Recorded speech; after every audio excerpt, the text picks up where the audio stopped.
Good morning, dear students. Welcome to online session.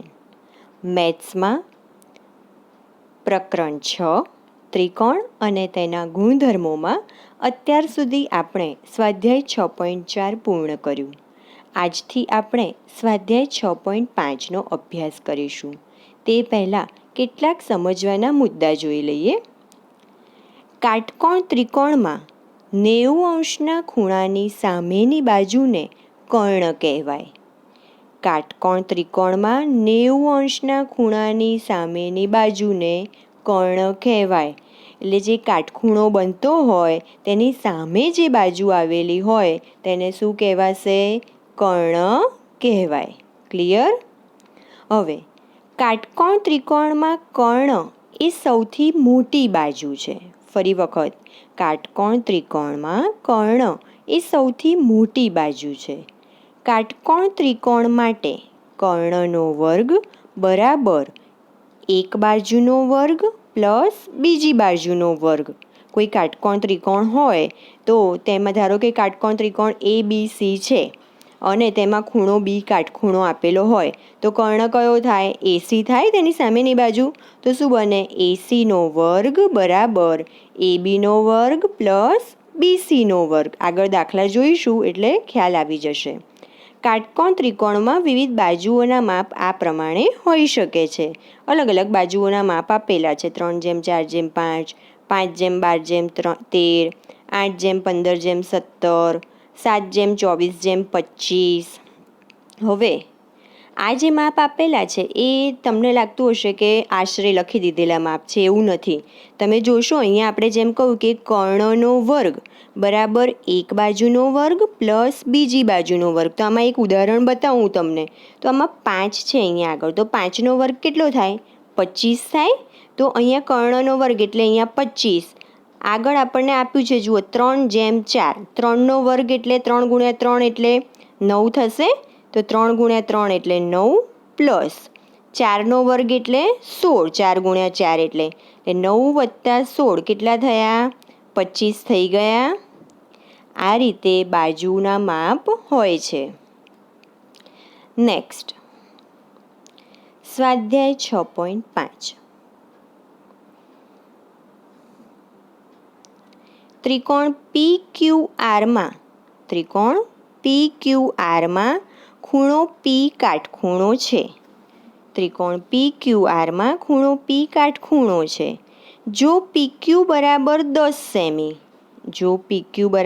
10 semi અને PR બરાબર 24 semi હોય તો QR શોધો. અહીંયા ધ્યાન રાખવાનું, જે ખૂણો કાટખૂણો કયો હોય તેને જ બનાવવો.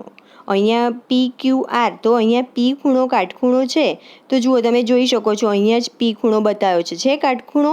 તો હવે આપણો કર્ણ કયો થશે? કાટખૂણાની સામેની બાજુને કર્ણ કહે છે.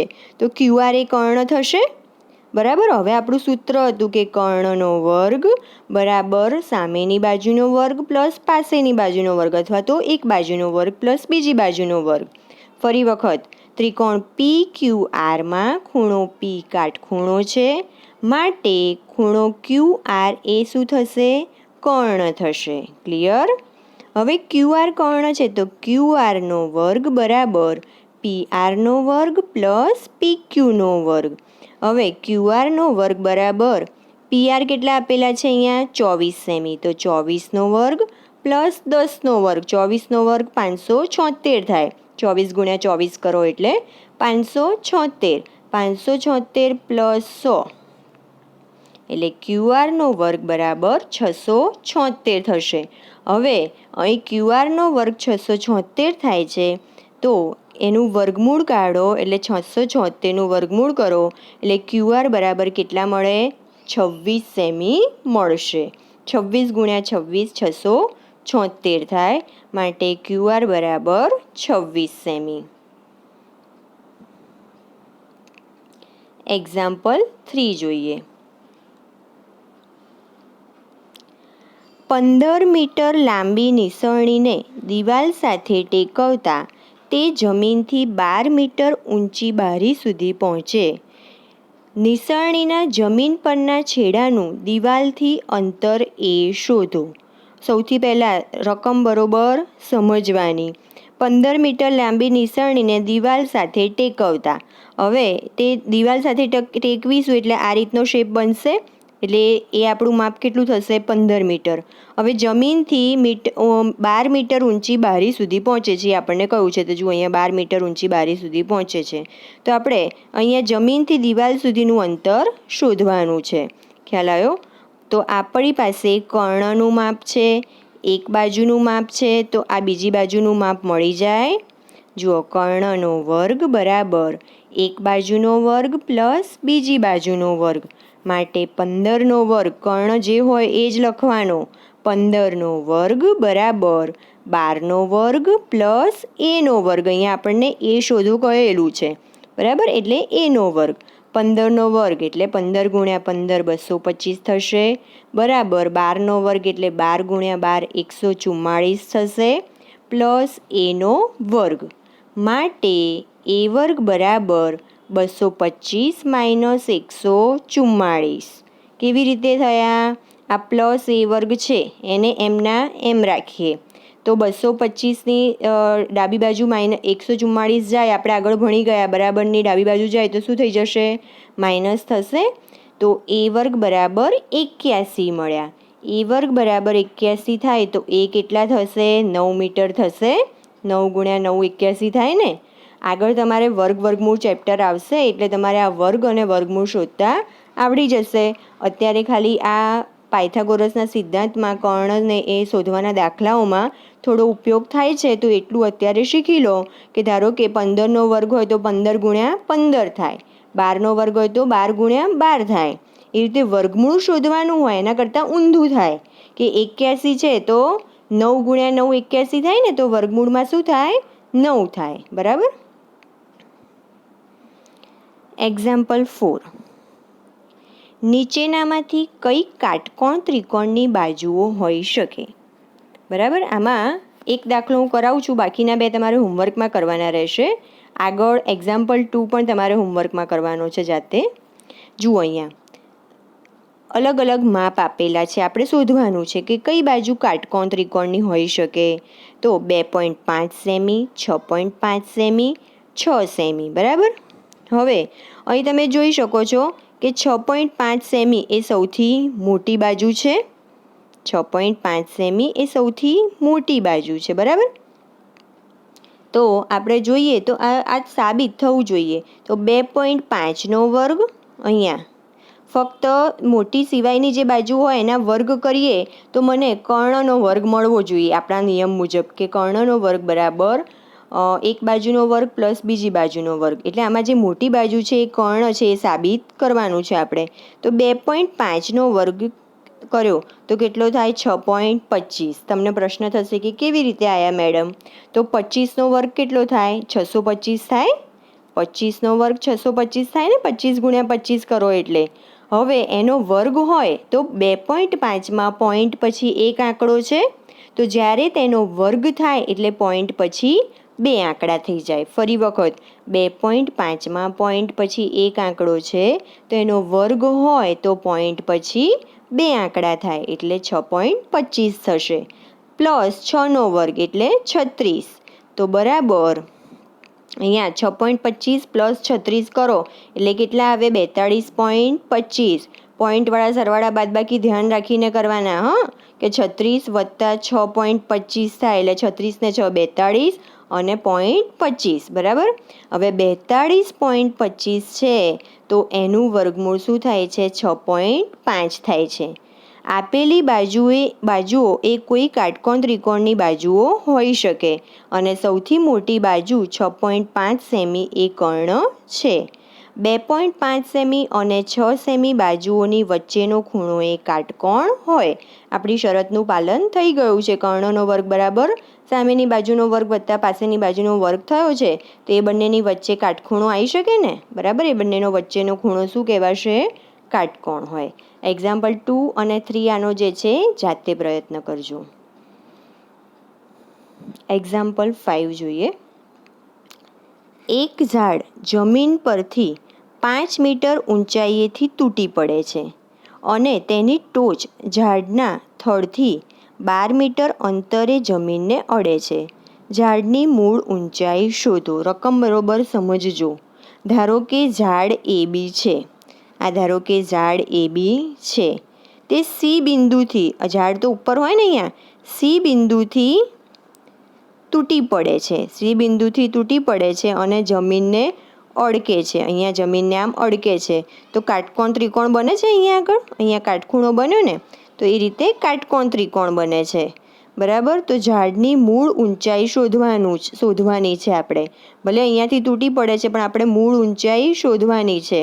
તો જુઓ અહીંયા AB બરાબર 12 મીટર થયા, BC બરાબર 5 મીટર થયા. કેવી રીતે? એક ઝાડ જમીન પરથી 5 મીટર ઊંચાઈએથી તૂટી પડે છે. તો અહીંયા જમીન છે, અહીંયા B ખૂણો છે, ત્યાં જમીન છે. તો જમીનથી 5 મીટર ઊંચાઈથી તૂટી પડે છે. ઝાડના થડથી 12 મીટર અંતરે જમીનને અડે છે. તેની ટોચ, આ એની ટોચ છે એ 12 મીટર અંતરે અડે છે. એટલે AB કેટલા થશે? 12 મીટર થશે. બરાબર. હવે આપણે આ AC શોધવાના છે. AC શોધવાના છે. તો AC શોધીએ આપણે. ACનો વર્ગ બરાબર ABનો વર્ગ પ્લસ BCનો વર્ગ. 12નો વર્ગ પ્લસ 5નો વર્ગ.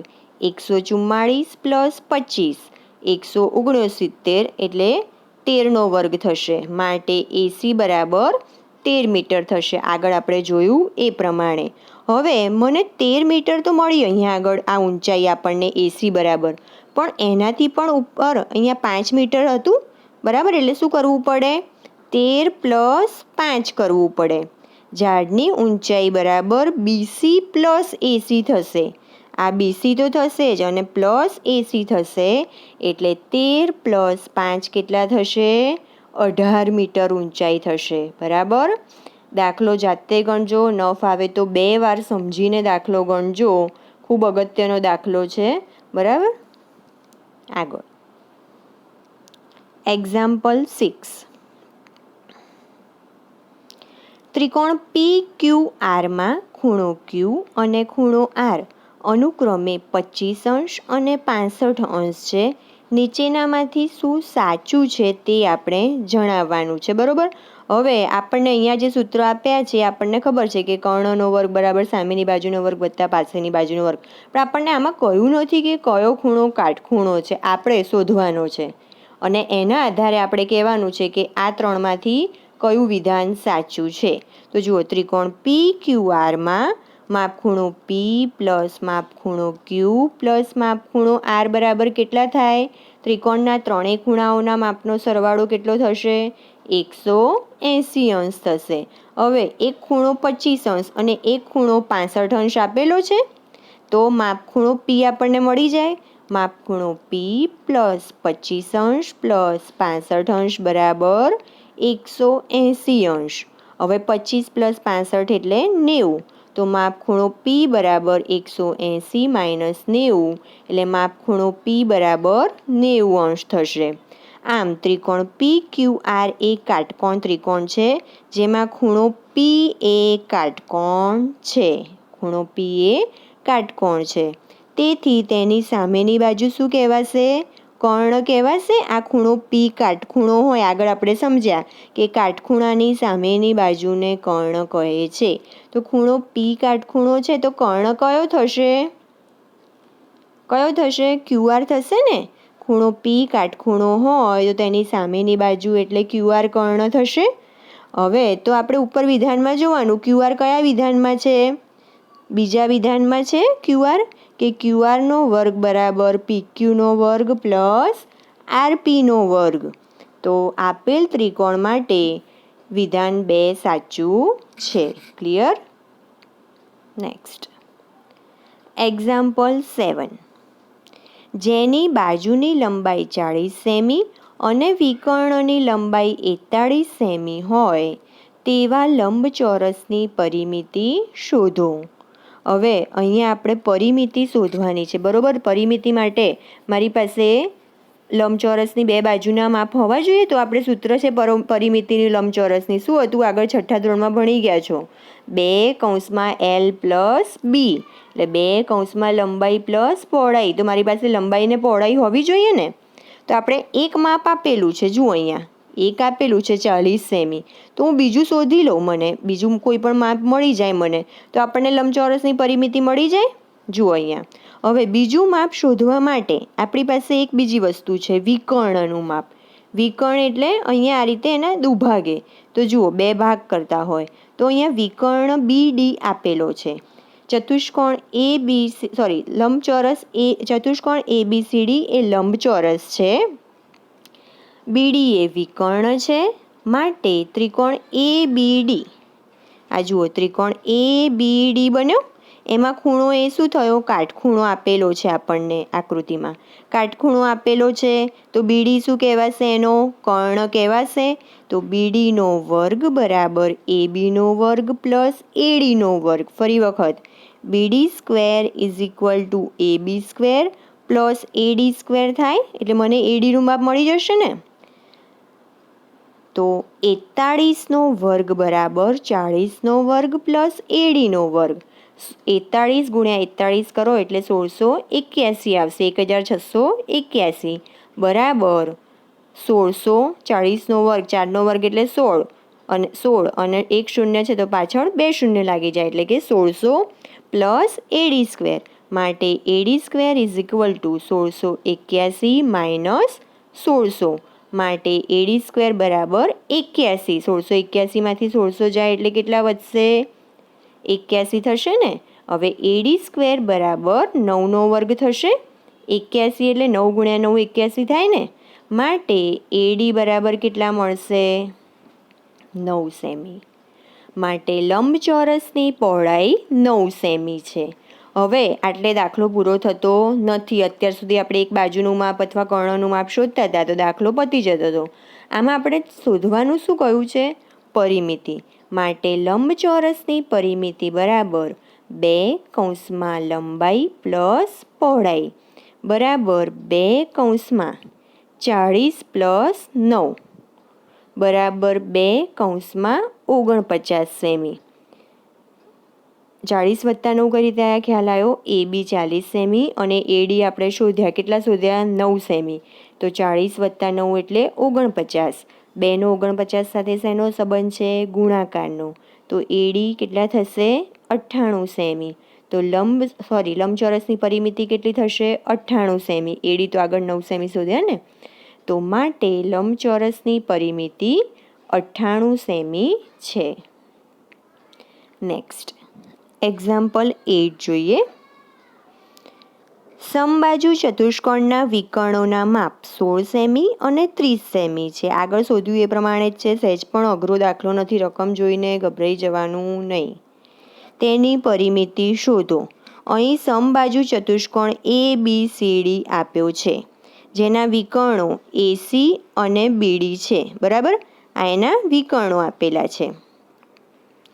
AC બરાબર 30 સેમી અને BD બરાબર 16 સેમી છે. વિકર્ણો પરસ્પર કાટખૂણે દુભાગે છે કે જ્યાં O બિંદુ છે, માટે માપખૂણો AOB બરાબર BOC બરાબર COD બરાબર DOA થાય, બરાબર 90°. આ 4 ત્રિકોણ જે બન્યા એ બધા ઇક્વલ હશે, બરાબર, 90° કાટખૂણે દુભાગે છે, માટે OA બરાબર OA, અહીં તમે જોઈ શકો છો, OA બરાબર OC, OA બરાબર OC. એ કેવી રીતે લીધું છે, અહીં આકૃતિમાં જુઓ, આ OA જેટલો છે એટલો જ આ OC હશે, બરાબર. અને આખો AC છે એ એના કરતાં અડધા ભાગનો થયો, એટલે બરાબર 1/2 ગુણ્યા AC બરાબર 1/2 ગુણ્યા 30, 1/2 ગુણ્યા 30 બરાબર 15 સેમી. અને BO બરાબર OD, અહીંયા ઊંધું એના કરતાં જુઓ બીજું વિકર્ણ, BO બરાબર OD બરાબર 1/2 BD, 1/2 BD. આખા વિકર્ણના માપ આપેલા છે, જુઓ આ આખા વિકર્ણના માપ આપણને આપી દીધા છે, 16 સેમી અને 30 સેમી, બરાબર. તો આ BO કેટલો થાય, એના કરતાં અડધો થાય, એટલું ધ્યાન રાખો. ખાલી હાલ મારે ફક્ત આ BO જોઈતો હોય તો એ આખું 30 સેમી છે તો BO કેટલો થાય, આખું 16 સેમી છે તો BO કેટલો થાય, 8 સેમી થઈ જાય ને, એના કરતાં અડધો. અને ઉપરનો વિકર્ણ જોયો આપણે AC, તો ઓ એ ખાલી શોધવો હોય તો કેટલો થાય? 30 સેમીના અડધા 15 સેમી થઈ જાય, બરાબર. હવે કાટકોણ ત્રિકોણ એ ઓ બીમાં એ બીનો વર્ગ, આકૃતિ સામે જોજો, એ બીનો વર્ગ ઇઝ ઇક્વલ ટુ એઓનો વર્ગ પ્લસ બીઓનો વર્ગ. હવે આપણી પાસે એઓ અને બીઓનું માપ છે 15નો વર્ગ પ્લસ 8નો વર્ગ. 15નો વર્ગ એટલે 225 અને 8નો વર્ગ એટલે 64. તો 225 પ્લસ 64 બરાબર 289. 289 એ કોનો વર્ગ છે? 17નો, બરાબર. 289નું વર્ગમૂળ 17 થાય. તો માટે એ બીનો વર્ગ બરાબર 17નો વર્ગ. માટે એ બી બરાબર કેટલા થશે? 17 થશે. અહીં ચતુષ્કોણ સમબાજુ ચતુષ્કોણ છે, જેથી તેની બધી જ બાજુઓના માપ સરખા છે, બરાબર. સમબાજુ ચતુષ્કોણમાં બધી જ બાજુના માપ કેવા હોય? સરખા. હવે મને એક બાજુ મળી ગઈ, આ એ બી મળી ગયા આપણને 17. તો બધી જ બાજુના માપ મારે શોધવા હોય તો શું કરવું પડે? 17 પ્લસ 17 પ્લસ 17 પ્લસ 17 કરું તો મળી જાય. એટલે કે 4 ગુણ્યા 17 થાય. 17 ચોક કેટલા થશે? 68. તો આ સમબાજુ ચતુષ્કોણની પરિમિતિ આગળ આપણને આપી દીધું છે, સમબાજુ ચતુષ્કોણ છે એમ. તો સમબાજુ ચતુષ્કોણની પરિમિતિ 68 સેમી થાય. હોમવર્કમાં સ્વાધ્યાય 6.5 કરવાનું રહેશે. Eat healthy, stay fit. Thank you very much.